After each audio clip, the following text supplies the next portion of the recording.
হয়তো অতীত হয়ে যায়, কিন্তু মানুষের খারাপ ব্যবহারটা কখনো অতীত হয়ে যায় না। শুধু নিজে থেকে কথা বলা বন্ধ করে দেখো, দেখবে অনেক আপনজন বড় হয়ে যাবে। আসলে কেউ আপন হয় না।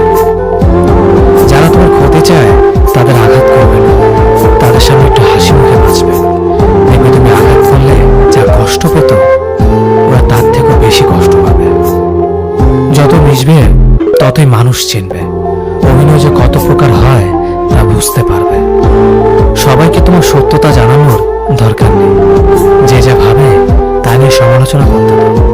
বেঈমান মানুষগুলো কখনো অপরিচিত মানুষ হয় না। খুব কাছের মানুষগুলোই বেঈমান হয়। পাতা ঝরার আগে পাতার রং বদলে যায়, আর মানুষ বদলানোর আগে কথা বলার ধরন বদলে যায়। মন কখনো ভাঙে না, যেটা ভাঙে সেটা হলো বিশ্বাস। কেউ যদি তোমার সাথে কথা বলা বন্ধ করে দেয়, তাহলে বুঝে নিও তোমার পিছনে তারা তোমার নিন্দা করা শুরু করে দিয়েছে। ভুল মানুষের কাছে প্রত্যাশা রাখি বলে আমরা দুঃখ পাই বেশি। আপনি যতই নরম মনের মানুষ হবেন, ততই আপনি অন্যদের কাছ থেকে ক্ষত বিক্ষত হবেন। মানুষ চেনা শুরু করলে এমনিতেই বন্ধুর সংখ্যা কমে যাবে, এটাই বাস্তব। স্ত্রী চেনা যায় স্বামীর দারিদ্রতায়, স্বামীকে চেনা যায় স্ত্রীর অসুস্থতায়।